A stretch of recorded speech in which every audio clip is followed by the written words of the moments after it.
माझे नाव दीपक आहे. माझ्या आयुष्यातील सर्वात मोठे वळण एका हॉटेलच्या या कॉन्फरन्स रूममध्ये लिहिले जात असेल, असा मी कधी विचारही केला नव्हता.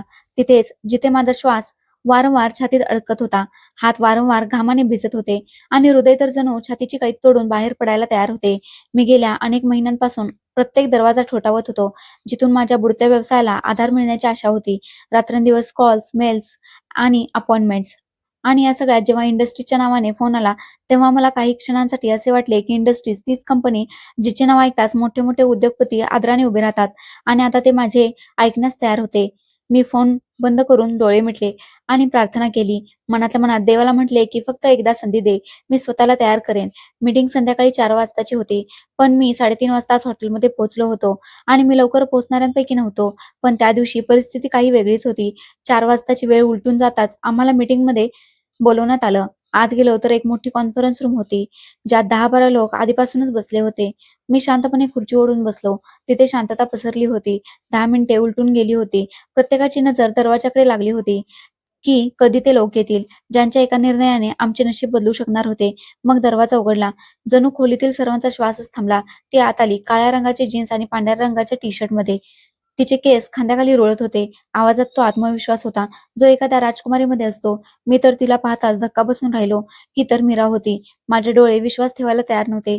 इतकी वर्ष उलटून गेली होती. चेहऱ्यावर तेज होते. ॲटिट्यूड आणि एक्सप्रेशन हे तिचे एक नवीनच रूप होते. पण तिचे तेच डोळे लाल होते. माझ्या ओठातून हळूच मीरा असे शब्द निघाले. कदाचित तिलाच ऐकूच जावेत. ती टेबलाजवळ उभी राहिली, मोठ्या खुर्चीवर बसली आणि सर्वांना म्हणाली, "गुड इव्हनिंग, सर्वांचे स्वागत. मला आशा आहे की तुम्ही सर्वजण आपापल्या प्रोजेक्टसह तयार असाल." मी फक्त तिच्याकडे पाहतच राहिलो. ती बोलत होती, गंभीरपणे आणि आत्मविश्वासाने. जणू काही वर्षांपासून ती याच कामात पारंगत आहे.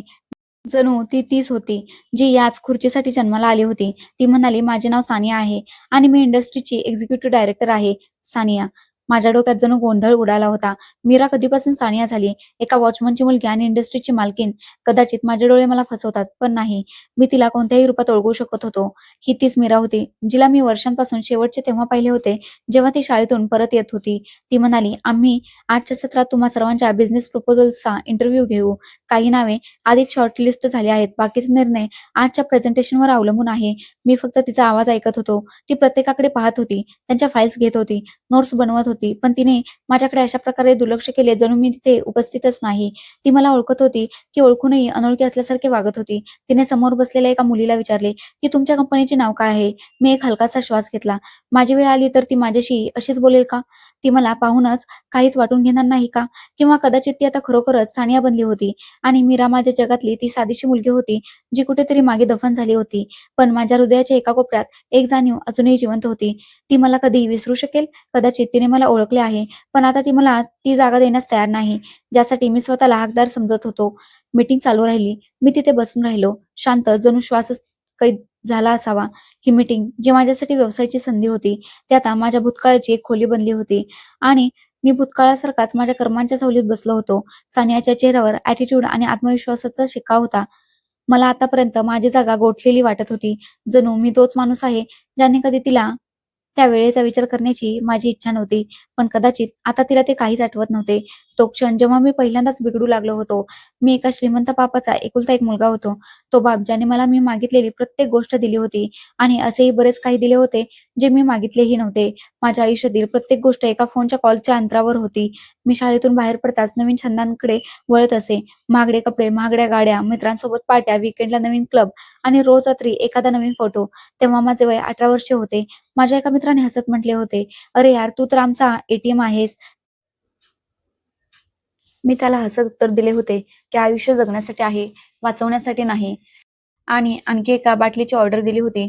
माझ्या वडिलांनी सुरुवातीला कदाचित हे सर्व ठीक वाटत असावे किंवा त्यांनी या सर्वांकडे दुर्लक्ष केले असावे.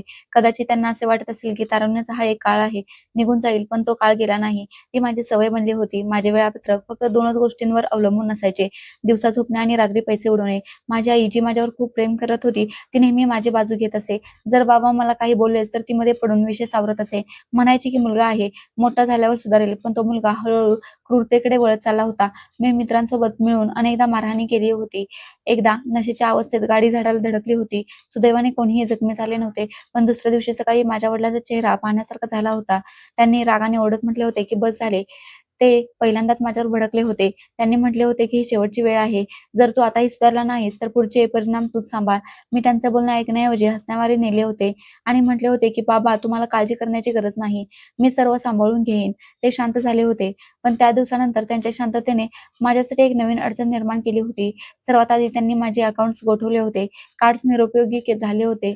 जेव्हा माझ्याकडचे पैसे संपले आणि मित्र हळूहळू दूर गेले, मी माझ्या एका मॅनेजरकडे 5,00,000ची मागणी केली. त्याला म्हटले की फक्त एका दिवसाची गोष्ट आहे. उद्यापर्यंत परत करेन.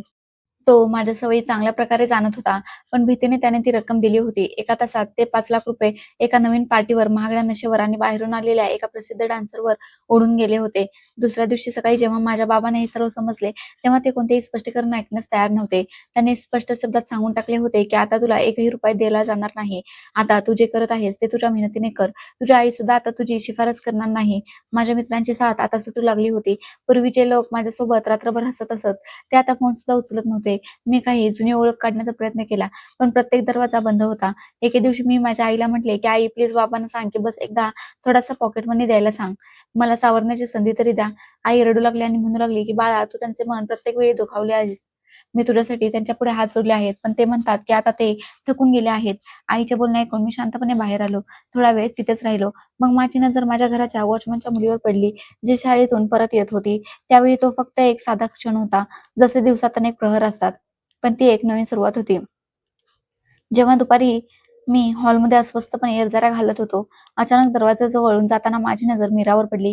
ती शाळेतून परत येत होती. शाळेचा युनिफॉर्म, खांद्यावर बॅग, केसांच्या 2 वेण्या आणि चेहऱ्यावर तोच जुना निष्पापपणा. तिचे वय तेव्हा 16 वर्ष होते. तिला पाहून मी काही क्षणांसाठी थांबलो होतो. ती मला पाहून थांबली आणि नजर खाली वळवली. मग पुन्हा नजर वर केली आणि हसून वेगाने आत गेली. मी काही क्षण असाच उभा राहून विचार केला. तिच्या डोळ्यात एक विचित्र चमक होती, जी मी आधी अनुभवली होती. ती ते खास एक्सप्रेशन देत असे, जे अनेकदा मुली लपवण्याचा प्रयत्न करतात. कदाचित तिला नेहमीच माझ्यात रस होता. मी आधी कधीच तिला महत्त्व दिले नव्हते. एका वॉचमनची मुलगी आणि मी श्रीमंत बाबाचा मुलगा. दोघांचाही कोणताही संबंध नव्हता. पण आता परिस्थिती काही वेगळी होती. माझा अहंकार हळूहळू वितळत चालला होता. मला एक आधार हवा होता आणि मीरा ही माझ्यासाठी एक सोपी शिकार होती. दुसऱ्या दिवशी मी बाहेर बसून तिला हाक मारली, "मीरा इकडे ये." तिने आश्चर्याने माझ्याकडे पाहिले आणि म्हणू लागली, "जी साहेबजी." मी म्हटले की "नाही, तू मला फक्त दीपक म्हण. आता आपण मित्र आहोत. ठीक आहे?" तिने काहीच म्हटले नाही. फक्त हळूच हसली. पहिला वार झाला होता. त्या दिवसानंतर मी तिच्याशी रोज बोलणे सुरू केले होते. कधी तिच्या शाळेबद्दल विचारत असे, कधी तिच्या स्वप्नांबद्दल विचारत असे. मी म्हणायचो की "तू मोठी झाल्यावर काय बनणार?" तर ती हसून म्हणायची, की "मला एक शिक्षिका व्हायचं आहे." मी हसायचो आणि म्हणायचो, की "का? बिझनेस वुमन का नाही?" तर ती लाजून जायची. वेळ जात होता आणि मीराच्या नजरा आता माझ्यापासून लपण्याऐवजी मला शोधू लागल्या होत्या. मला माहीत होते, की ती माझ्या जाळ्यात अडकली आहे आणि हाच तो क्षण होता, जेव्हा माझ्या डोक्यात तो विचार आला, ज्याचा विचार करून मला स्वतःलाच थोडा वेळ लाज वाटली होती. पण मग मला माझी परिस्थिती आठवली. रिकाम्या खिशाकडे पाहिले आणि ती लाज कुठेतरी दबून गेली. एका संध्याकाळी मी मीराला म्हटले, की "मीरा तुला माहीत आहे ना, की मी तुला पसंत करतो." ती पूर्णपणे शांत झाली. नंतर खाली करून उभी राहिली. तिच्या हाताची बोटे एकमेकांकडे अडकू लागली होती. मी म्हटले, "तू पण काही बोलशील की अशीच लाजत राहशील?" ती हलक्या आवाजात म्हणू लागली, की "मला पण तुम्ही चांगले वाटता." मी तिला म्हटले, की "चल कुठेतरी जाऊया. तुला काहीतरी दाखवायचे आहे." तिने अडखळत विचारले, की "कुठे?" मी म्हटले, "सरप्राईज आहे. तुला आवडेल." आणि मग ती तयार झाली. तिच्या तयार होण्याचे मला आश्चर्य वाटले नव्हते. मी आधीच माझ्या 2 मित्रांशी बोलून घेतले होते. त्यांनी शहरातील एका कोठ्याचा बंदोबस्त केला होता. जिथे असा काळाबाजार चालायचा, तिथे त्या मालकाशी डील ठरली होती. किंमतही चांगली होती आणि त्या माणसाला फक्त कोवळ्या वयाची मुलगी हवी होती. जेव्हा मीरा माझ्यासोबत गाडीत बसली, तिच्या डोळ्यात स्वप्ने होती, प्रश्न नव्हते. वाटेभर ती फक्त माझ्याकडे पाहत राहिली आणि म्हणू लागली, की "आपण कुठे जात आहोत?" मी म्हटले, की "तिथेच, जिथे तुझे आयुष्य बदलणार आहे." आम्ही जसे त्या निर्जन गल्लीत पोहोचलो, मीराचा चेहरा एकदम पांढरा पडला. ती म्हणाली, की "हा कसा आहे रस्ता दीपक? तुम्ही तर म्हणाला होतात, की मला एखाद्या चांगल्या ठिकाणी नेत आहात." मी दरवाजा उघडला आणि तिला बाहेर येण्याचा इशारा केला. ती आता घाबरू लागली होती. मी म्हटले, की "फक्त थोड्या वेळाचीच गोष्ट आहे.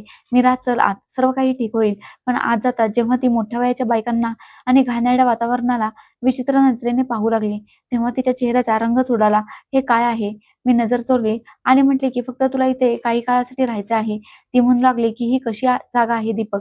मला घरी घेऊन चला प्लीज." मी त्यावेळी तिचा आवाज ऐकला आणि एका क्षणासाठी हृदयात काहीतरी हलले होते. पण ते पैसे जे मी घ्यायला आलो होतो, ते माझ्या डोक्यावर स्वार झाले होते. मालक आत आला आणि म्हणू लागला, की "हीच आहे ती मुलगी?" मी म्हटले, "हो." मीराने माझ्याकडे पाहिले. तिच्या डोळ्यात प्रश्न होते. ती म्हणाली, "दीपक, ती पुढे काही म्हणणार तोच मी दरवाजा बंद केला आणि न वळता बाहेर पडलो. गाडीत बसलो, पैसे खिशात टाकले. मी सिगारेट पेटवली. त्या रात्री मी पहिल्यांदाच स्वतःला आरशात पाहिले नव्हते. कारण मला माहित होते तिथे जो चेहरा असेल तो माणसाचा नसेल. 2 दिवसानंतरच संपूर्ण घरचे वातावरण बदलले होते. सकाळी जेव्हा मी नाश्ता करत होतो, बाहेर गेटवर गोंधळ उडाला. मी खिडकीतून डोकावून पाहिले तर वॉचमन आणि त्याची पत्नी जमिनीवर बसून रडत होते. त्यांचा आवाज संपूर्ण मोहल्ल्यात घुमत होता. माझी मुलगी कुठे आहे मीरा? माझ्या मुलीला परत आणा. वॉचमन आपली छाती बडवत होता आणि त्याची पत्नी बेशुद्ध अवस्थेत होती. माझे बाबा घाईघाईने बाहेर गेले. आईही मागून गेली. मोहल्ल्यातील काही लोक जमा झाले होते. मी आतच राहिलो. खोलीच्या खिडकीमागे लपून उभा राहून पाहत होतो. बाबांनी कठोर शब्दात विचारले की काय झाले आहे विकास? हा, का रडत आहेस? कशाचा गोंधळ आहे हा? सकाळी सकाळी वॉचमनने रडत म्हटले की साहेब, माझी मुलगी मीरा काल दुपारपासून शाळेतून परतली नाही. आम्ही सर्व ठिकाणी तिला शोधले आहे. कोणालाच काही माहीत नाही. आईने हात ठेवून त्यांना आधार दिला आणि म्हणाली कुठे गेली असेल, आता येईल. त्याने म्हटले की नाही मॅडमजी, आमची मुलगी न सांगता कुठेच जात नाही. मी पोलिसातही तक्रार नोंदवली आहे. हे ऐकून मला घाम फुटू लागला होता. मी एका क्षणासाठी दरवाजाकडे पाहिले, जणू बाहेर जाऊन काही सांगणारच आहे. मग स्वतःला रोखले. मी शांत उभा राहिलो. संध्याकाळी पोलीस आले. गणवेशाशिवाय एक सब इन्स्पेक्टर आणि त्याच्यासोबत 2 शिपाई गेटवर थोडा वेळ वॉचमनशी प्रश्नोत्तरे करत राहिले. मग तेही आत आले. बाबांनी सोफ्यावर बसून त्यांचे म्हणणे ऐकले. त्यांनी म्हटले की सर, आम्हाला तुमच्याकडून काही माहिती हवी आहे. शक्य आहे की मीरा कोणासोबत गेली असावी. तुमच्या इथे काम करत होती, तर कोणावर संशय आहे का? बाबांनी स्पष्ट नकार दिला आणि म्हटले की ती तर खूपच साधी आणि शरीफ होती. कोणाशीही मोठ्या आवाजात बोलत नसे. पोलीसवाल्याने माझ्याकडे पाहिले. म्हणू लागला की बेटा, तू मीराला शेवटचे कधी पाहिले होतेस? मी म्हटले कदाचित 2 दिवसांपूर्वी मी तिला बाहेर कोणाशी तरी बोलताना पाहिले होते. विशेष काही नाही. ते लोक थोड्या वेळानंतर निघून गेले. माझे बोलणे ऐकून माझ्या बाबांच्या चेहऱ्यावर काळजी पसरली होती आणि आईही शांत झाली होती. ते वॉचमनच्या पत्नीसोबत बसून तिचे सांत्वन करत होते. पुढचे काही दिवस एकाच गोष्टीवर गेले. वॉचमन सकाळपासून संध्याकाळपर्यंत गल्लोगल्ली आपल्या मुलीला शोधत असे. प्रत्येक गाडीकडे पाहत असे. प्रत्येक चेहऱ्याकडे पाहत असे की कदाचित त्याला आपली मुलगी मिळेल. त्याचे डोळे लाल झाले होते. तो अनेक रात्री गेटजवळ जमिनीवर झोपत असे की कदाचित त्याची मुलगी परत येईल. एका आठवड्यानंतर पोलिसांनी लोकांनी येऊन फक्त एवढे सांगितले की अद्याप तरी तुमच्या मुलीबद्दल काहीच माहिती मिळू शकलेली नाही. आम्ही प्रयत्न करत आहोत. प्रयत्न हा शब्द मला चावू लागला होता. कारण मला माहित होते की प्रयत्न करणे व्यर्थ आहे. जे ते शोधत होते ते माझ्याकडे होते.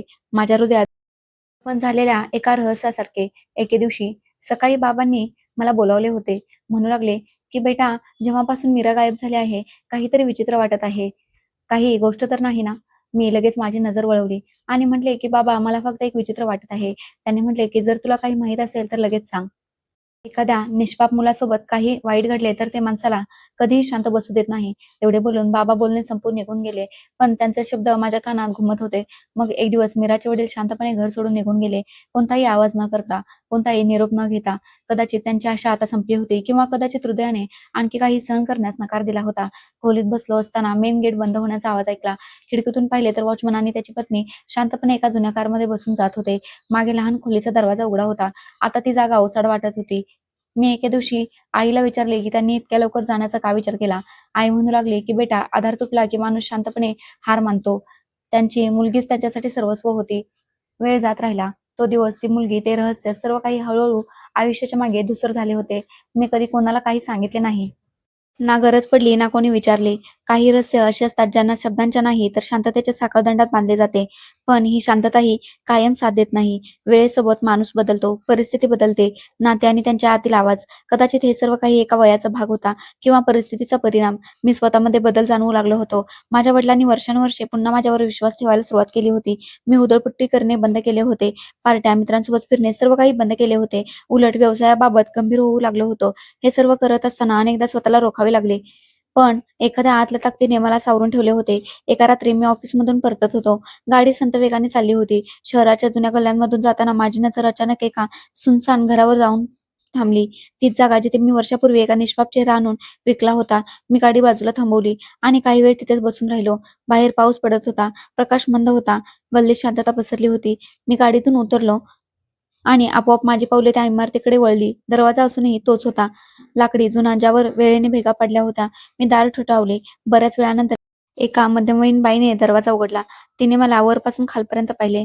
मग विचारले, की काय पाहिजे? मी म्हटले, की मला एका मुलीबद्दल विचारायचे आहे, मीरा. तिने माझ्याकडे आश्चर्याने पाहिले. तिने म्हटले, की "मीराचे कोण आहात तुम्ही?" मी म्हटले, की "फक्त एक जुना ओळखीचा आहे. तिला परत नेऊ इच्छितो." त्या बाईने मोठा श्वास घेतला आणि म्हणू लागली, की "खूप उशीर झाला आहे बेटा. मीरा तर महिन्यांपूर्वीच इथून गेली आहे." माझ्या हातून दरवाजाची कडी सुटली होती. मी म्हटले, की "कुठे गेली?" तिने म्हटले, की "माहीत नाही. एक कस्टमर आला होता. मीराला पाहताच विकत घेण्यास तयार झाला. किंमतही चांगली दिली त्याने. म्हणून आम्ही तिला देऊन टाकले. नाव, पत्ता हे सर्व आम्हाला माहीत नाही. आम्ही काही फ्लॅटचा सौदा थोडी करत होतो, की पावती बनवू. तो फक्त म्हणाला, की तो गाडीत वाट पाहत आहे आणि मग मीराला घेऊन निघून गेला. मी म्हटले, "मीराने काही म्हटले होते का?" तिने म्हटले, की "नाही." तिने तर काहीच म्हटले नाही. ती शांत होती. काही दिवसांपासून खूप विचित्र झाली होती. जणू तिच्या आत काहीतरी तुटले असावे.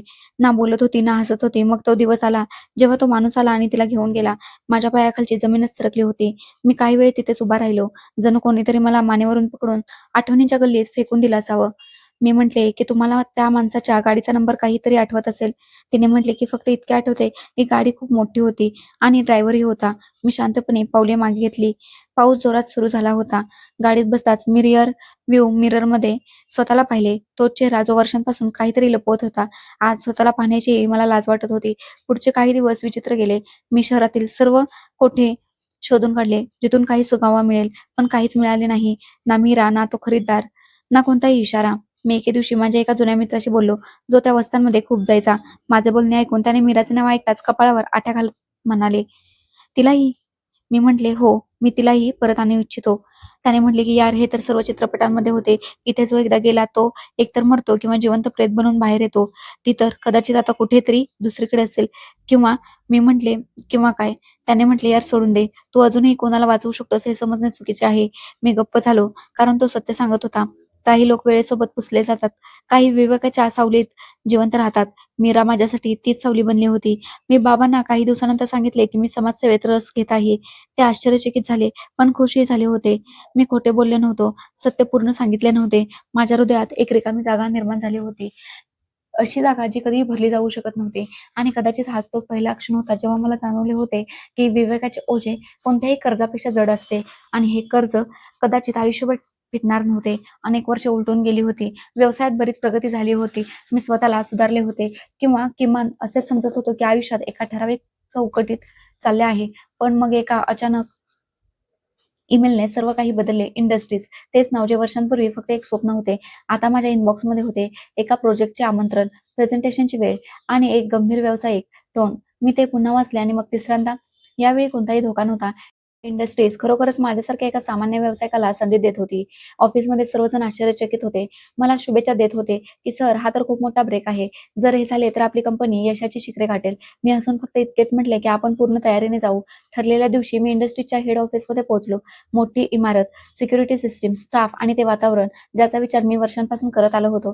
रिसेप्शनवर एका मुलीने विचारले. मला लिफ्टकडे जाण्याचा इशारा केला. 15व्या मजल्यावर एका कॉन्फरन्स रूमच्या बाहेर मी काही वेळ थांबलो.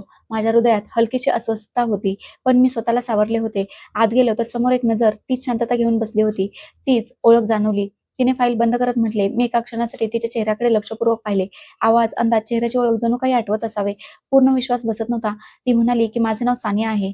मी या प्रोजेक्टची हेड आहे." मी बसलो, फाईल उघडली, काही शब्द बोललो, पण माझी नजर वारंवार तिच्या चेहऱ्यावर जात होती. ती पूर्णपणे व्यावसायिक अंदाजात बोलत होती. तिच्या बोलण्यात कोणतीही भावनिक छटा नव्हती.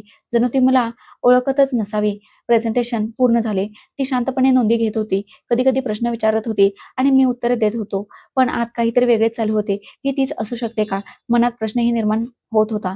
पण लगेच डोक्याने झटकून टाकले, की नाही, असं कसं काय होऊ शकतं? जेव्हा मीटिंग संपली तेव्हा ती फक्त एवढेच म्हणाली, की "आम्ही तुम्हाला 3 दिवसात उत्तर देऊ." Thank you. मी ऑफिसमधून बाहेर पडलो, तेव्हा डोके सुन्न झाले होते. लिफ्टमधून जाताना वारंवार तिचा चेहरा माझ्या डोळ्यांसमोर, तिचा अंदाज, सर्व काही एका चित्रपटासारखे चालले होते. खाली येऊन मी लगेच माझ्या एका ओळखीच्या व्यक्तीला फोन केला, जो मीडियाशी जोडलेला होता. मी म्हटले, "आकाश, मला कोणाची तरी पार्श्वभूमी काढायची आहे. नाव आहे सानिया, इंडस्ट्रीजची एक्झिक्युटिव्ह डायरेक्टर.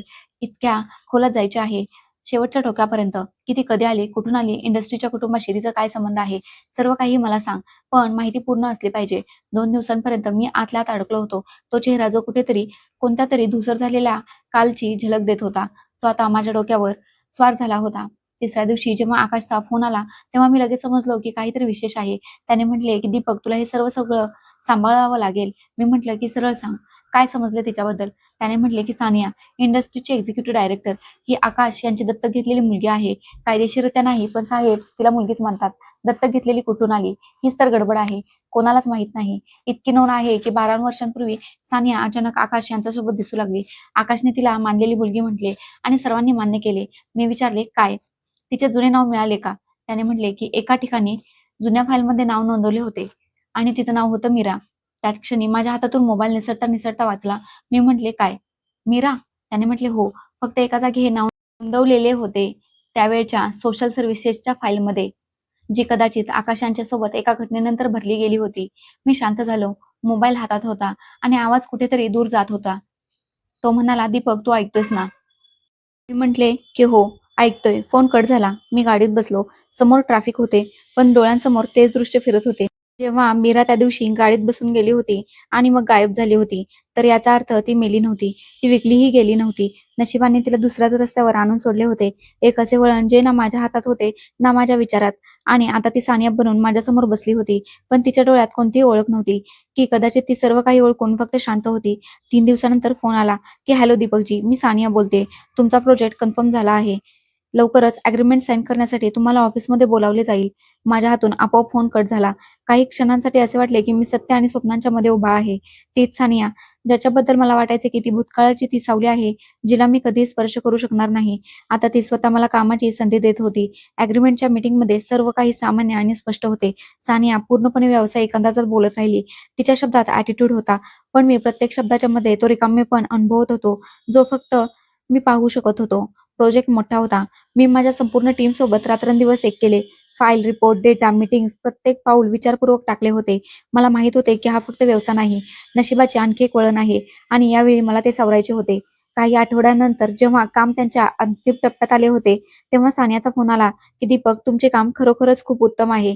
माझे डॅड सुद्धा तुमच्यावर खूप इम्प्रेस झाले आहेत. मला असे वाटते की आपण एका डिनरला भेटावे, इनफॉर्मल मीटिंगमध्ये, जेणेकरून तुमच्या भविष्याबद्दल आपण आणखी सविस्तर बोलू शकू. मी म्हटले की जी, नक्कीच. ती म्हणाली की उद्या संध्याकाळी 7 वाजता लोकेशन तुम्हाला सेंड केले जाईल. फोन बंद झाला, पण माझ्या डोक्यात प्रत्येक शब्द घुमत होता. ही पहिली वेळ होती जेव्हा सानियाने कामाव्यतिरिक्त बोलण्यासाठी बाहेर भेटण्याची ऑफर दिली होती. मी तो क्षण सामान्य समजलो नव्हतो.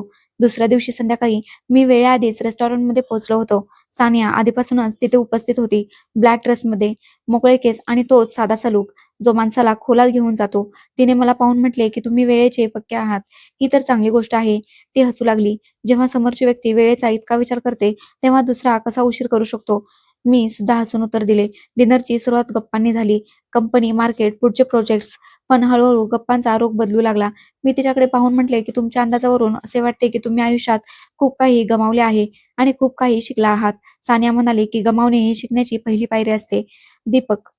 आणि कधी-कधी तेच घाव तुम्हाला सर्वात मौल्यवान धडा देऊन जातात. मी शांत झालो. तिच्या बोलण्यात एक विशिष्ट रंग होता. जणू तिला काहीतरी सुचवायचे होते, पण शब्दांमध्ये गुंडाळून. तिने एका क्षणानंतर म्हटले की तुम्ही खूप बदलला आहात. मी आश्चर्याने विचारले की तुम्हाला कसा अंदाज आला? तिने म्हटले की जो माणूस स्वतःशी संघर्ष करून काही मिळवतो, त्याच्या डोळ्यात एक वेगळीच चमक येते. मी नजर चोरली आणि म्हटले, तुम्ही तर आधीपासूनच सर्व काही होतात. तिने म्हटले की नाही दीपक, प्रत्येक माणूस एका प्रवासातून जातो. काहींचा प्रवास दिसत नाही, पण तो सर्वात जास्त थकवणारा असतो. ही पहिली वेळ होती जेव्हा सानियाने स्वतःबद्दल इशारा दिला होता, कारण मला वाटले की ती मला तिच्या जगात प्रवेश करण्याची परवानगी देत आहे. मी तिच्यासाठी एक पुष्पगुच्छ घेऊन गेलो होतो. तो दिला तेव्हा तिने थँक म्हटलं. मी म्हटलं की या सुंदर क्षणासाठी. तिने म्हटले की पुढच्या वेळी फक्त कामाच्या हेतूने येऊ नका, कधी मित्राच्या नात्यानेही भेटा. मी आश्चर्यचकित झालो होतो, पण खुशही होतो. तिच्या शब्दांनी माझ्या आत एका नवीन इच्छेला जन्म दिला होता. त्यानंतर आमच्या बोलण्यात फरक आला होता. आता प्रत्येक ईमेल फक्त डिलिव्हरी शेड्यूलवरून असायचा. कधी एका ओळीचा विनोद, कधी एखाद्या चित्रपटाचा उल्लेख, कधी एखाद्या पुस्तकाबद्दल. एके दिवशी सानियाचा मला मेसेज आला. तिने म्हटले की दीपक, जर तुम्हाला संधी मिळाली तर तुम्ही कोणत्या ठिकाणी फिरायला जाणे पसंत कराल? मी म्हटले की अशी जागा जिथे कोणतीही ओळख नसेल, फक्त शांतता असेल आणि कदाचित आपण दोघे. तिने उत्तर दिले, कारण आपल्या दोघात शांतता आवडते. तिची शांतता, तिचे बोलणे, तिचे हास्य, सर्व काही मला खूपच छान वाटत होते. मी स्वतःला प्रश्न केला की काय हे सर्व सत्य आहे, की तीच धूसर स्वप्ने ज्याची वास्तविकता कधीच मिळत नाही? पण यावेळी स्वप्न हळूहळू सत्यात बदलत होते. माझ्या आयुष्यात खूप काही बदलले होते, पण एक गोष्ट अजूनही जिवंत होती. ते ओझे जे वर्षांपासून माझ्या आत कुठेतरी दबलेले होते. तो चेहरा जो मी रोज आरशात पाहत असे, पण त्याच्याशी नजर मिळवू शकत नसे. मी प्रत्येक यशानंतर, प्रत्येक आनंदानंतर, प्रत्येक क्षणानंतर स्वतःला एकच प्रश्न केला होता की काय मी अजूनही या शिक्षेपासून वाचलेला आहे. एके दिवशी सानियाचा मेसेज आला. उद्या माझा वाढदिवस आहे आणि माझी इच्छा आहे की तुम्ही नक्की यावे. मी काही क्षणांसाठी शांत झालो. फक्त आमंत्रणाचा अंदाज बदललेला नव्हता. तर पहिल्यांदा सानियाने उत्तर दिले होते की तुम्ही आलात तर मला खूप आनंद होईल. दुसऱ्या दिवशी संध्याकाळी मी शहरातील सर्वात मोठ्या हॉटेलमध्ये गेलो, जिथे सानियाचा वाढदिवस साजरा होत होता. तिथे प्रवेश केला तर सर्वत्र फक्त प्रकाशच प्रकाश होता. शहरात ज्यांना काही स्थान होते ते सर्व लोक उपस्थित होते. पण जशी माझी नजर समोर पडली, सर्व आवाज जणू दबून गेले. सानियाने लाल रंगाचा गाऊन घातला होता. तिचे केस मोकळे होते आणि चेहऱ्यावरील हलकाशा हास्याने ती पाहुण्यांचे स्वागत करत होती. ती एका क्षणासाठी थांबली, माझ्याकडे पाहिले आणि मग इशाऱ्याने मला वेलकम म्हटले. तिच्या नजरेत काहीतरी वेगळे होते, जणू वेळ थांबला असावा. मी तिला एक पुस्तक भेट म्हणून दिले, असे पुस्तक ज्याची ओळख एखाद्या माणसाच्या पापांच्या शिक्षेच्या बदल्यात प्रेमाचा हेतू होती. सान्याने पुस्तकाकडे पाहिले, मग माझ्या डोळ्यात पाहत म्हणू लागली की माझ्यासाठी खूप स्पेशल आहे, थँक्यू. त्यानंतर डिनरची वेळ आली. जेव्हा ती माझ्यापासून काही अंतरावर एकटी उभी होती, मी पुढे गेलो आणि पहिल्यांदा कोणत्याही संकोचाशिवाय बोलणे सुरू केले. सानिया, मी तुला काही सांगू शकतो का? तिने म्हटले की आज तुम्हाला सर्व काही सांगण्याची परवानगी आहे. मी म्हटले की मला माहीत आहे की तुला हे सर्व विचित्र वाटेल, कदाचित तुला आश्चर्यही वाटेल, पण मी मनापासून एक निर्णय घेतला आहे. तिने विचारले, कसला निर्णय? मला तुझ्याशी लग्न करायचे आहे. ती काहीच बोलली नाही. क्षणभर शांत राहिली. मग हसून म्हणू लागली, हेच सांगायचे होते ना? मी म्हटले, आणि वर्षांपासून हृदयात एक ओझे आहे, ज्याची माफी तू आहेस. तिने प्रश्नार्थक नजरेने माझ्याकडे पाहिले. मी म्हटले की काही गोष्टी वेळेवर सांगणे योग्य नसते, पण इतके नक्की समज की मी फक्त तुझ्यावर प्रेम करत नाही. मी तुझ्यासमोर नतमस्तक होण्यासाठी आलो आहे. ती काही क्षण शांत राहिली. मी हृदयाचे ठोके ऐकण्याचा प्रयत्न केला, जणू उत्तर त्यातच लपलेले असावे. तिने हसून म्हटले की कदाचित तुझे शब्द खरे आहेत, पण मी जाणत नाही की उद्या काय होईल. पण आज हो, मी तुझा प्रपोजल एक्सेप्ट करते. मी काही वेळ तिच्याकडे पाहत राहिलो. ती मीरा होती, तीच जी वर्षांपूर्वी शाळेच्या ड्रेसमध्ये बाहेरून गेली होती. पण आता ती सानिया होती. एक अशी स्त्री जी मला माफ करण्यासाठी नाही तर माझे नशीब बदलण्यासाठी उभी होती. मी म्हटले की हा निर्णय विचार करून घे सानिया. मला फक्त तुला मिळवायचे नाही, तर स्वतःला तुझ्या हवाली करायचे आहे. तिने म्हटले, म्हणूनच तर हो म्हटले. कारण मिळवणारा तर प्रत्येकजण असतो, पण गमावण्यास तयार फक्त तेच असतात ज्यांचे प्रेम खरोखर असते. त्या रात्री सर्व काही बदलून गेले. आता आमच्यात कोणतीही मर्यादा उरली नव्हती. दुसऱ्या दिवशी तिने मेसेज केला की माझी इच्छा आहे की आपण साखरपुडा न करता थेट लग्न करूया. मी विचार न करता लिहिले की जसे तुला हवे तसे होईल. प्रेम आता ओझे राहिले नव्हते, तो आता निभावण्याचा रस्ता बनला होता. मी या रस्त्यावर सानियासोबत चालण्यास तयार होतो, पण मला माहित नव्हते की ज्या रस्त्यावर मी पाऊल ठेवले आहे, तो फक्त प्रेमाचा नाही तर हिशोबाचाही रस्ता आहे. सानियाकडून लग्नाचा थेट प्रस्ताव माझ्यासाठी अपेक्षेपेक्षा मोठा होता, पण तिच्या साधेपणात एक मोठी गोष्ट लपलेली होती. कदाचित ती वेळ वाया घालवू इच्छित नव्हती, किंवा कदाचित तिला असे काही माहीत होते जे मला माहीत नव्हते. आम्ही दोघांनी लग्नाची तारीख ठरवली होती. 2 आठवड्यानंतर लग्न होणार होते. प्रत्येक दिवस बिझी होता. भेटीगाठी, आमंत्रणे, मीडिया हाताळणे, व्यवस्था पाहणे. सानियाने सर्व काही सांभाळले होते आणि मला फक्त तिच्यासोबत राहायचे होते. एके दिवशी ती म्हणाली की माझी इच्छा आहे की तू माझ्या डॅडला भेट लग्नापूर्वी. दोघांचे समोरासमोर बसणे गरजेचे आहे. मला माहित होते की आकाशजींना वर्षानुवर्षे त्यांच्या नावाने वर्तमानपत्र, बिझनेस मीटिंग आणि त्यांच्या प्रगतीवरून ओळखले जात होते. ते एक कडक स्वभावाचे आणि तत्वनिष्ठ माणूस मानले जात होते. पण मला आश्चर्य या गोष्टीचे वाटले की सानियाने आजपर्यंत माझ्याशी तिच्या त्यांच्यासोबतच्या नात्याबद्दल उघडपणे काहीही म्हटले नव्हते. मी म्हटले की हो हो, नक्की सानिया, सांग कधी यायचे आहे? तिने म्हटले की उद्याच ये. इंडस्ट्रीच्या जुन्या कोठीवर माझी त्यांच्याशी भेट निश्चित झाली. गेटवरील गार्डने लगेच मला नमस्कार केला आणि आत नेले. ड्रॉइंग रूम क्लासिक अंदाजात सजवलेली होती. लाकडी फर्निचर आणि भिंतींवर फोटो. शांतता पसरली जेव्हा आकाश समोर आले. निळ्या रंगाच्या कोट पॅन्टमध्ये ते माझ्यासमोर बसले. ते म्हणाले की मी सानियाकडून सर्व काही ऐकले आहे तुझ्याबद्दल आणि माहिती काढली आहे तुझी. मला आनंद आहे की ती तुझ्यासोबत आनंदी आहे. फक्त ती नेहमी आनंदी राहो. एक गोष्ट लक्षात ठेव, सानिया माझी मुलगी आहे. सख्खे नाते नाही, पण माझ्या हृदयात तेच स्थान आहे. मी म्हटले की सर, मी वचन देतो की तिला कधीही तक्रारीची संधी देणार नाही. त्यांनी हलकेसे डोके हलवले आणि चहाचा कप माझ्याकडे वाढवला. बोलणे संपले होते. परत येताना माझ्या विचारात विचित्र गोंधळ होता.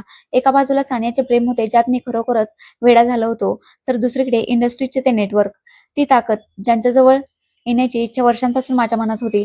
आता या दोन्ही गोष्टी एकत्र एकाच दरवाजावर जोडल्या गेल्या होत्या. दुसऱ्या दिवशी सानियाची भेट झाली. तिने विचारले की डॅडला भेटून तुला कसे वाटले? मी म्हटले की ते तर खूप चांगले माणूस आहेत. हे तुझं भाग्य आहे की त्यांना वाटते की मी तुझ्यासोबत सुरक्षित राहीन. मी काही वेळासाठी थांबलो. तिच्या डोळ्यात पाहिले आणि म्हटले, सानिया, मी तुझ्यासाठी आणखी काही बनवू इच्छितो. तिने विचारले, काय अर्थ? मी म्हटले, एक साथीदार, एक पती आणि एक हमसफर, तुझ्या स्वप्नांचा भाग. तिने हसून म्हटले, तू आधीच माझ्या अनेक स्वप्नांचे कारण बनला आहेस दीपक. तिच्या शब्दांनी मला पूर्णपणे आनंदाने भरून टाकले होते.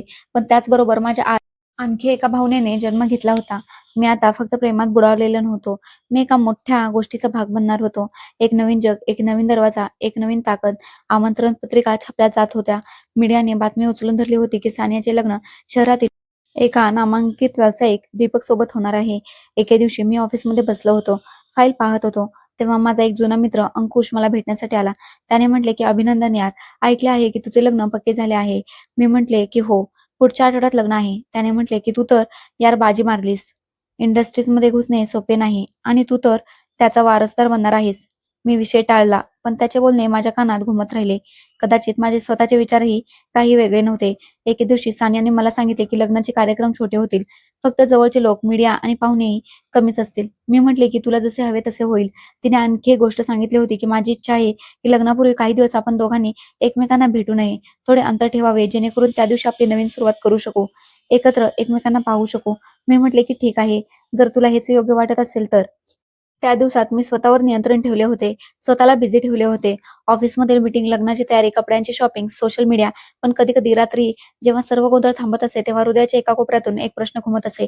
काय खरोखर मी फक्त प्रेमासाठी जात आहे, की अजूनही माझ्या हृदयात आणखी एक इच्छा उरली आहे, जी वर्षांपासून पलत होती? शहरातील सर्वात मोठ्या हॉटेलच्या रोषणाईत एक वेगळीच चमक होती.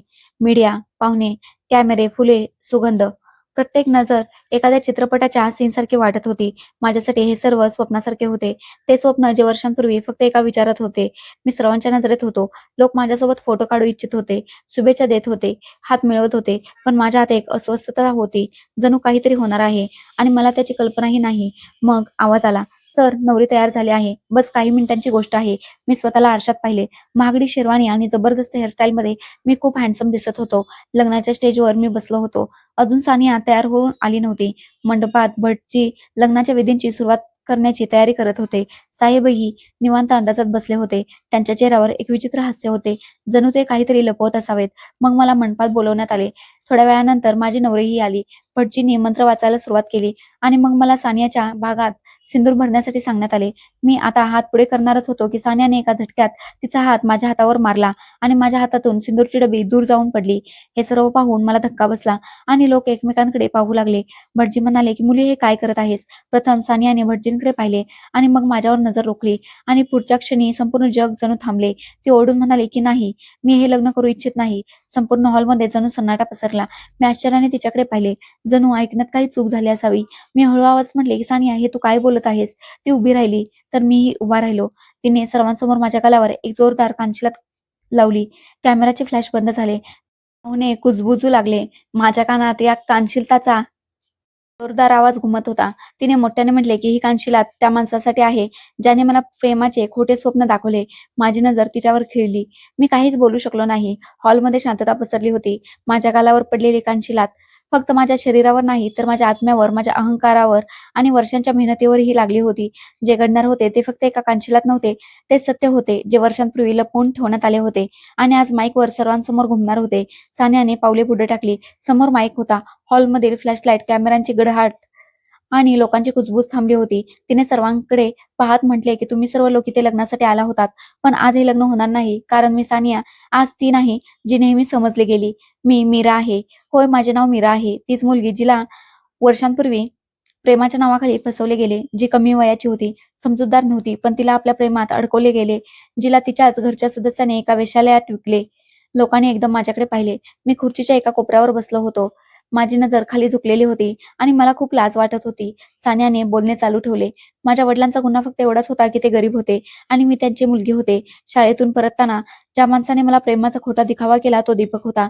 याने मला स्वप्ने दाखवली, माझा विश्वास मोडला आणि मग एका दिवशी मला एका अनोळखी ठिकाणी सोडून आला. ती जागा कोणती सुरक्षित जागा नव्हती. तो एक कोठा होता. तिथले दरवाजे, भिंती, चेहऱ्यांची भाषा समजण्यापलीकडे होती. मला काहीच समजले नाही आणि मग एके दिवशी एक माणूस आला. त्याने मला विकत घेतले. समोर उभ्या असलेल्या बायकांनी आपल्या तोंडावर हात ठेवला होता.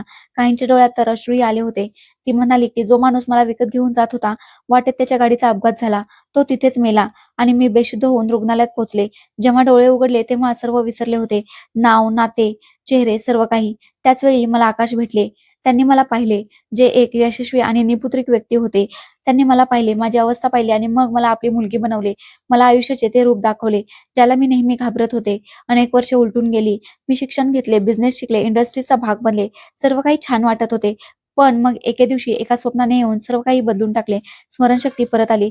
जुने सर्व काही जणू एका क्षणात परत आले होते. दीपकला पाहून माझे शरीर थरथरले होते. पण मी त्याला काही म्हटले नाही. शांतपणे तुझा शोध घेऊ लागले दीपक. माझी नजर झुकलेली होती. मला माहित होते की आता काहीच उरले नाही. तिने म्हटले की मी तुला शोधले आणि जेव्हा सापडलास तेव्हा एक प्लॅन बनवला. तुला तिथूनच तोडायचे आहे, जिथून तू मला तोडले होतेस. मी इंडस्ट्रीजमधून तुला प्रोजेक्ट दिला. मग तुला महत्त्व दिले. तू माझा बदललेला चेहरा ओळखण्याचा प्रयत्न केला नाहीस, कारण तुला कधी माझ्या आत्म्याशी मतलबच नव्हता. तुला वाटले की तू प्रेम करत आहेस, पण वास्तव हे होते की तू त्या जाळ्यात अडकला होतास, जे वर्षांपूर्वी तू स्वतःच दुसऱ्यासाठी विणले होतेस.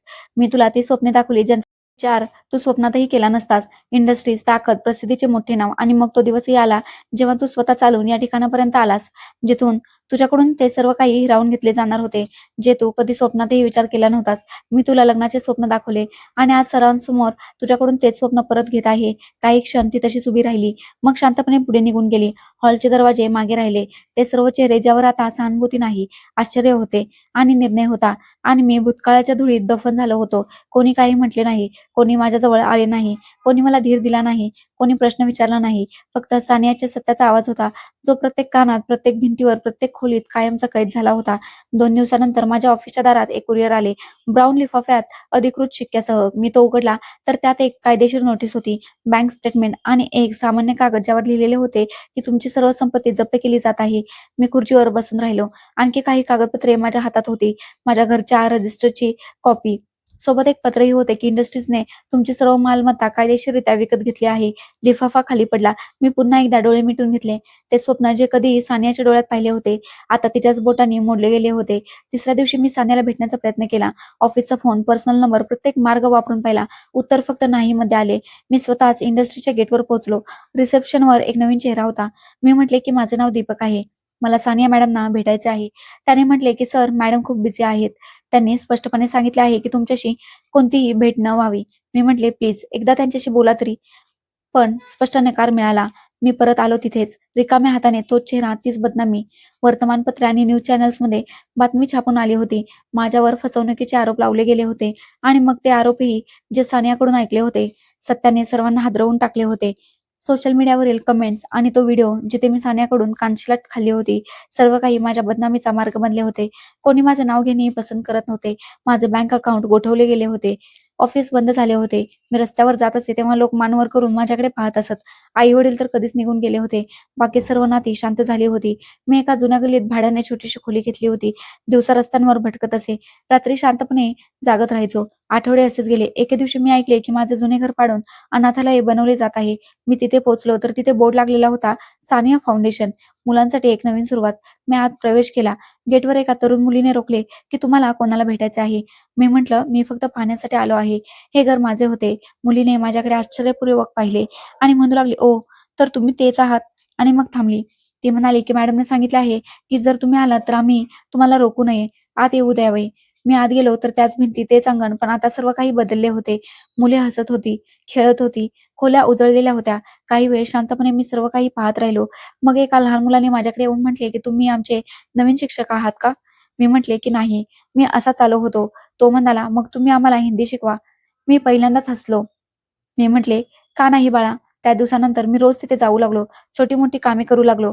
हळूहळू मुलांना हिंदी शिकवू लागलो. साफ-सफाई करणे, पुस्तके नीट ठेवणे, मुलांची काळजी घेणे, त्यांच्यासोबत खेळणे, हे सर्व काही करणे मला खूप छान वाटत होते.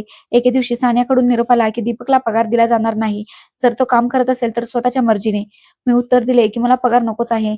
अनेक दिवस गेले. मुलांच्या चेहऱ्यावरील हास्य पाहून मला शांती मिळत होती. आता तेच घर, जे कधी माझ्या अहंकाराचे ठिकाण होते, आता माझ्या पापांची साक्ष बनले होते.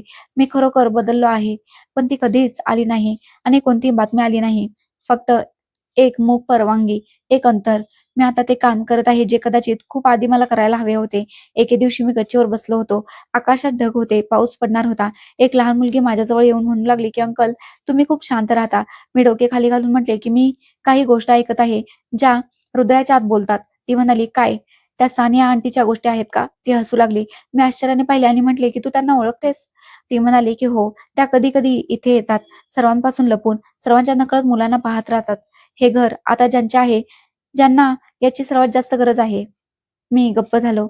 कदाचित ती आली होती. कदाचित तिला माहीत होते, की मी इथे आहे आणि कदाचित हेच पुरेसे आहे. ना ती मला भेटली, ना मी तिला पुन्हा काही मागितले. कारण आता माझ्या आत मागण्याची हिंमत राहिली नव्हती. आज मी फक्त एकच काम जाणतो. एखाद्या निष्पापाच्या हातात पेन्सिल देणे, एखाद्या अनाथ चेहऱ्यावर हास्य आणणे आणि कदाचित हीच ती माझी शिक्षा होती. आणि हेच माझ्या चुकांचे प्रायश्चित्त आहे. सत्य आणि न्याय कधीही शांत बसत नाहीत. वेळ आल्यावर आपला मार्ग स्वतः बनवतात. जो दुसऱ्यांचे आयुष्य उद्ध्वस्त करतो, अंतिमतः आपली ओळखही गमावून बसतो.